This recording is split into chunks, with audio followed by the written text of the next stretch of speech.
He didn't whisper it. He said it loud enough for the guard, the people behind us, and for the part of me that still wanted his approval to hear every word. She's not important. She's just with me.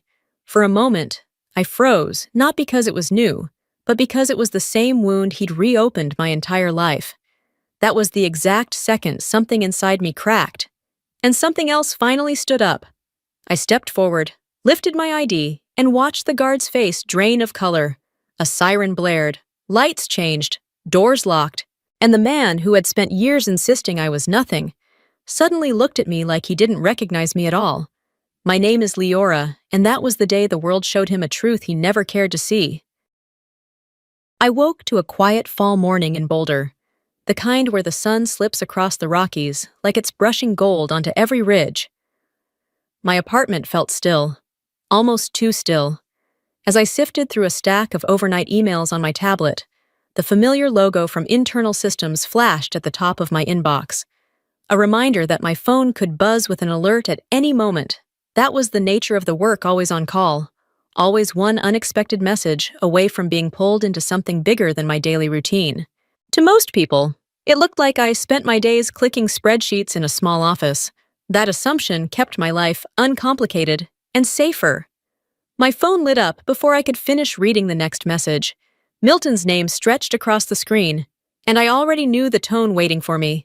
He didn't ask how I was or if I was free. He launched straight into instructions, as if I were an employee on his payroll rather than someone he raised. He talked about a Sunday meeting at FinSec Tower in Denver, a consultant gathering he'd been proudly name-dropping for weeks. He expected me to be at his side, dressed appropriately, acting as the well-behaved daughter he liked to present to people he wanted to impress. I barely had time to process the demand when my smartwatch vibrated against my wrist. 3 quick pulses I recognized instantly. A security notice, FinGrid load testing day, potential instability at FinSec Tower. My chest tightened. Of all places, of all times, I stood there for a moment, stuck between 2 obligations pulling in opposite directions. Milton's need for a polished image on one side, the unspoken requirement of my work on the other. The next alert flashed brighter than the last. My decision was made for me. I exhaled slowly, staring at the warnings stacking across my screen. I had to be at FinSec Tower, and that meant I had to face Milton there too. Sunday morning settled over Colorado, with a crisp edge, the kind that made the Denver skyline look sharper the closer we drove. Milton insisted on taking his old Cadillac, patting the dashboard like it was some national treasure, repeating his favorite line about how American cars were built to last. I sat in the back seat, letting his pride fill the silence while my smartwatch pulsed against my wrist with urgent updates. Another spike on level 14. Unusual load activity. Internal flags that made my stomach tighten. Every time Milton checked the rearview mirror, I lowered my wrist and dimmed the screen before he noticed.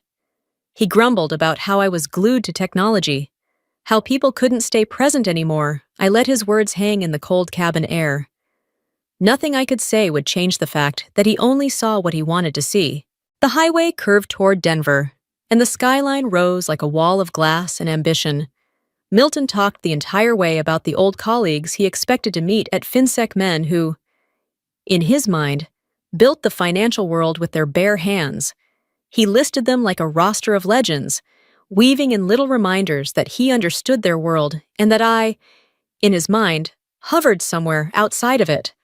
I turned my eyes to the passing guardrails because I knew better than to challenge him. He had no idea that the building ahead was one where my presence would carry more weight than all his stories combined. Halfway into the drive, he dialed the security desk at FinSec. I listened as he told them he was on his way and casually mentioned that I didn't need to be bothered with procedural checks. The confidence in his voice lit a spark of dread under my ribs. His shortcut would land badly, and he had no idea how badly. For reassurance, I cracked open the zipper of my bag and checked the badge tucked inside. The Tier 5 emblem caught a thin stripe of sunlight and flared like a blade.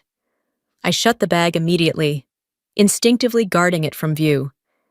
Even the hint of that badge was too much for someone like Milton to witness without asking 1,000 questions.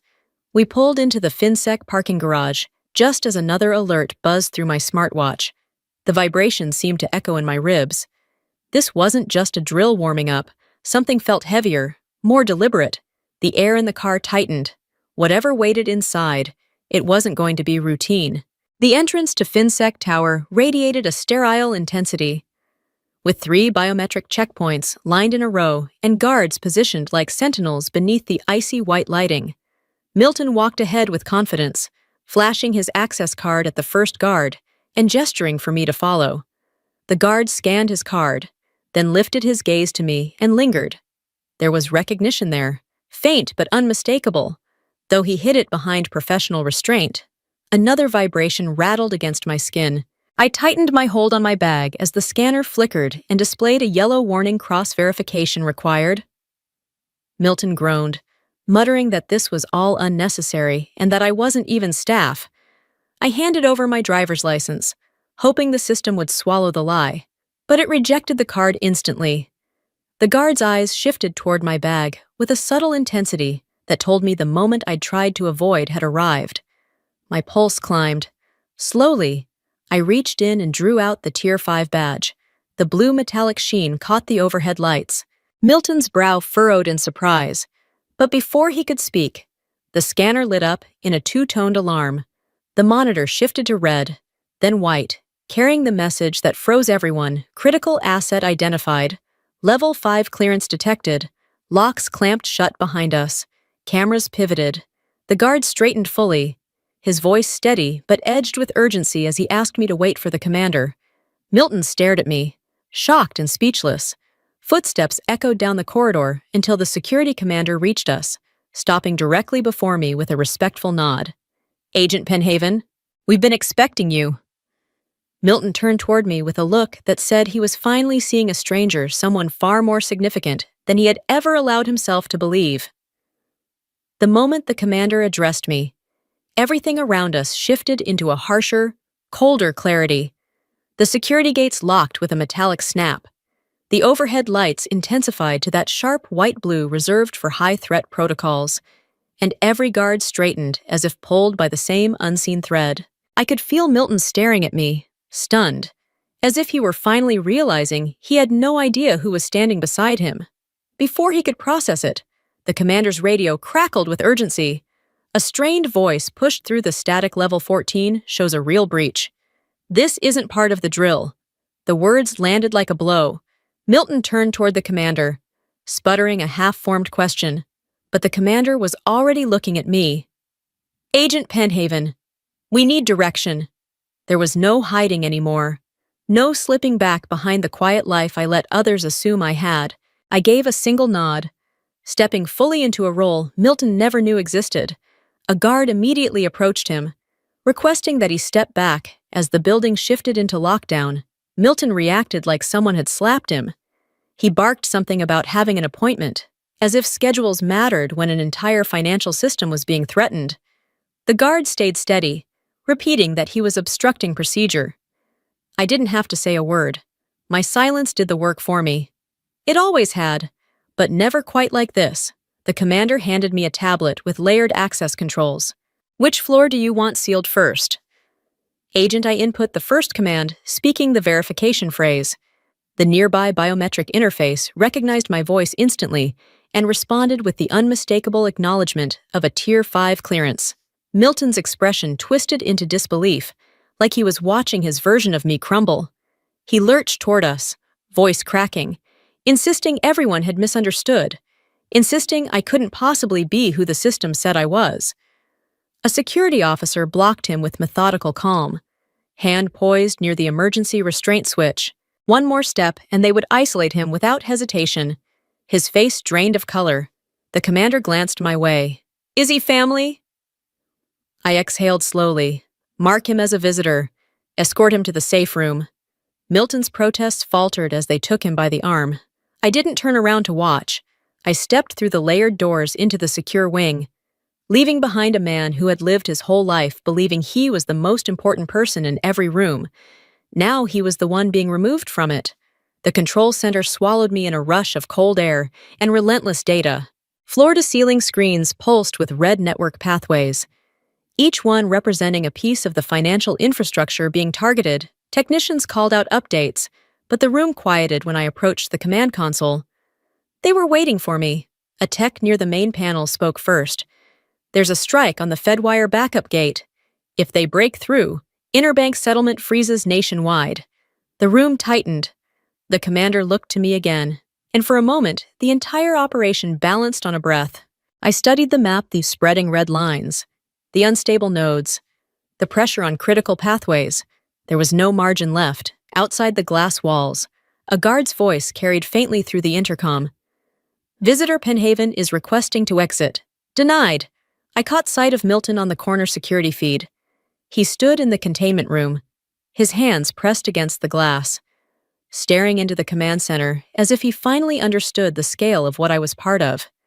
His fear wasn't for himself, it was for the truth unraveling in front of him. Another tech spoke up, stammering, "We're minutes away from losing the segmented data block." This wasn't just a malfunction. It was the kind of threat capable of shaking national stability. I steadied myself and issued the orders. Initiate full segment lockdown. Shift to track 0 backup routing. Isolate every interbank endpoint. Alarms changed pitch, the system responding to my commands. Then the twist arrived, an override message flashing across the main screen. Operational command transferred, primary controller Penhaven, L. A hush fell over the room. One of the younger technicians turned toward me, his voice barely above a whisper. "You're the top authority here," I answered with a single steady breath. "Yes." The feed showing Milton flickered. He covered his mouth with his hand, eyes red, shaken in a way I had never seen in my entire life. The final door to room 0 slid open ahead of me, light spilling across the floor in a stark white band. I stepped forward, crossing into the heart of the system I had been trusted to protect, fully aware that the person deemed insignificant that morning had become the only one capable of stopping the collapse of an entire economy. Room 0 felt colder than any other place in the building, a chill that seemed to seep out of the humming servers surrounding us. The national FinGrid map stretched across the main wall, peppered with pulsing red clusters that grew brighter by the second. Technicians rushed between terminals, their voices overlapping as warnings escalated faster than they could track. From my left, a specialist shouted over the noise that the attack had spread toward the SwiftGate network. The implication hit instantly if that breach connected. International settlements could stall across multiple regions. This wasn't an overstimulated drill. It was coordinated, targeted, and designed to hit where it would cause the greatest shockwave. The system lit up with a new prompt: Tier 5 override requires DC confirmation. I requested an emergency connection to Washington, but the line only spat static. Every attempt bounced off interference, and the silence on the other side was more alarming than the erratic alerts. A technician's voice broke as he asked how we were supposed to activate the primary lock without approval. The truth lodged in my throat: we couldn't, but failure wasn't an option. Before I could answer him, the feed from the corner camera snapped into view. Milton was pounding the glass of the holding room, shouting at the staff. He demanded access, demanded answers, claimed a right to information he had never earned. Guards tried to calm him, but his voice carried through the hall loud enough for everyone in room 0 to hear. He insisted I wasn't capable of handling this, demanded they find a real commander. I shut my eyes for a moment, steadying myself. He had no idea that the person he was pleading for had already been handing out the commands he imagined belonged to someone else. The alarms climbed in tempo, pushing the room to the edge of panic. The security commander stepped to my side, lowering his voice with a grave heaviness. According to Red Pen protocol, any emotionally connected individual endangering a Tier 5 operator had to be isolated. The decision fell to me. A single breath steadied my voice as I authorized the isolation. Milton was escorted away within seconds, still clinging to his own narrative of who I was. The room turned back to the screens, and I turned with them, pulse hammering in the base of my throat. It wasn't just a tactical choice, it was a personal fracture. The main display went blood red, flashing a new warning: primary database breach attempt detected, 30 seconds to override. She's. FinGrid had never hit that threshold in my time working behind its walls. I felt the weight of every eye in the room. And then I moved. I fed the next sequence into the console, but the voice authentication rejected me. The system flashed an immediate failure notice, and one of the technicians gasped that the attackers were jamming recognition protocols. They weren't only breaching firewalls, they were undermining the safeguards that protected us from human error. It was intentional, precise, and far too familiar. Another alert blared to life. Unauthorized login detected internal source. Someone inside the building, or someone controlling an internal credential, was tunneling through a protected segment. The commander asked if he should revoke access for the entire staff except the core team. It was the kind of decision that carved pressure into your ribs. Disabling that many accounts would freeze dozens of people out of their own workstations. But the alternative was unacceptable. I signaled the shutdown. Right then, a faint crackle stirred through my earpiece. A voice from Washington whispered through the static long enough to tell me they were fighting to restore the line. The last words were the most important. The authority to activate full control had shifted to me. The connection died instantly, but it was enough to anchor the next move. A technician called for my attention again, hands shaking as he traced a pattern across the breach map. The attack wasn't random. It aligned down to the minute with the calendar of Milton's advisory group. A cold wave ran down my spine. His circle wasn't just connected to the building. They were connected to the breach timeline, whether it was negligence, infiltration, or manipulation. The pattern was no accident. There was no more time to analyze it. The final security layer waited for a command only I was cleared to give. Penhaven Protocol. The emergency sequence built into the system years ago carried a requirement almost no one knew existed. It demanded a secondary family identifier, a signature preserved from the original architect. My mother, her imprint on this system was the only part of her Milton had never been able to erase. And now, it was the key to stopping a collapse. I placed my hand on the sensor and spoke the identifier she had left behind. A code loaded with grief and history. The room held its breath. Then the system accepted it, locking down every compromised segment in succession. The attack was contained. Exhausted technicians dropped into their chairs. The commander exhaled like he'd been underwater. The display shifted to a calm green, stamped with the message, Incident contained primary controller, Penhaven, L. My heartbeat was still racing when the thought surfaced not of victory, not of fear, but of Milton, and how little his recognition mattered anymore. Room 0 settled into a suffocating hush, the kind that followed a storm but promised another wave. Most alerts faded from the screens, yet one display stayed blood red, pulsing in defiance, the final endpoint, the one breach still alive. A technician shouted that it connected directly to Denver's clearing center if attackers slipped through. The entire financial network could collapse backward. I scanned the routing map and felt my jaw tighten. The vulnerable node belonged to the same advisory network Milton bragged about. All these years he dismissed me as insignificant, yet the system he worshipped was the one threatening to drag the country down. The commander warned that sealing it would freeze legitimate transactions. It would hurt people with no fault in this fight. But the alternative wasn't damage. It was devastation. I told him to lock it. My voice didn't shake. A new prompt flashed endpoint. Critical, require Penhaven key. My mother's backup failsafe, something I'd hoped I'd never need. I placed my palm on the scanner and spoke the code, Penhaven 0. Within seconds, the system sealed the endpoint, cut every hostile connection, and washed the grid in quiet. Steady green, relief broke loose across the room. Applause.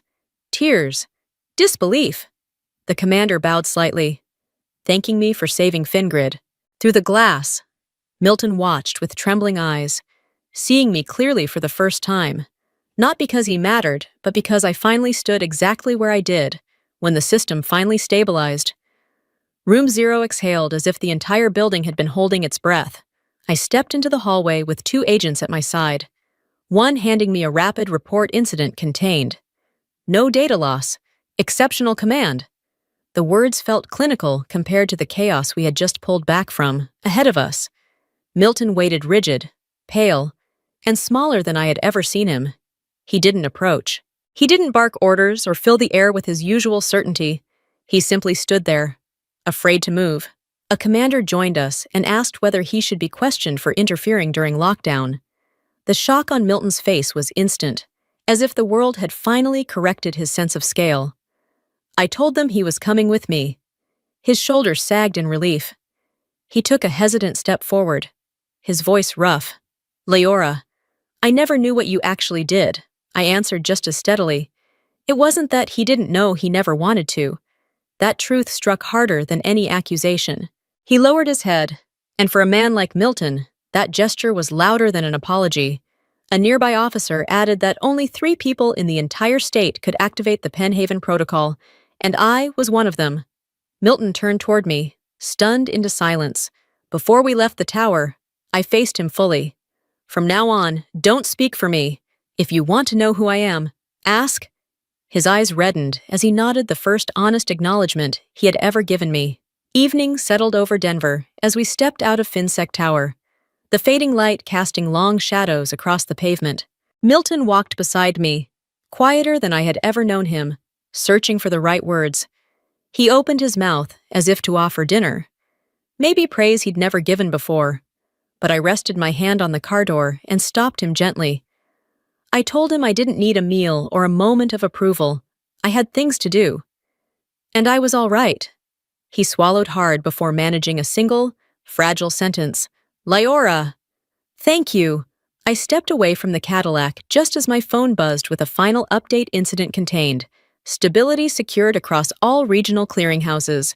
Report to D. When ready." A small smile surfaced, not pride, not triumph, just recognition. I finally understood my own worth. The sun dipped behind the Rockies, painting the mountains in gold. For the first time, I felt no weight dragging behind me, no need to shrink to fit the boundaries someone else built.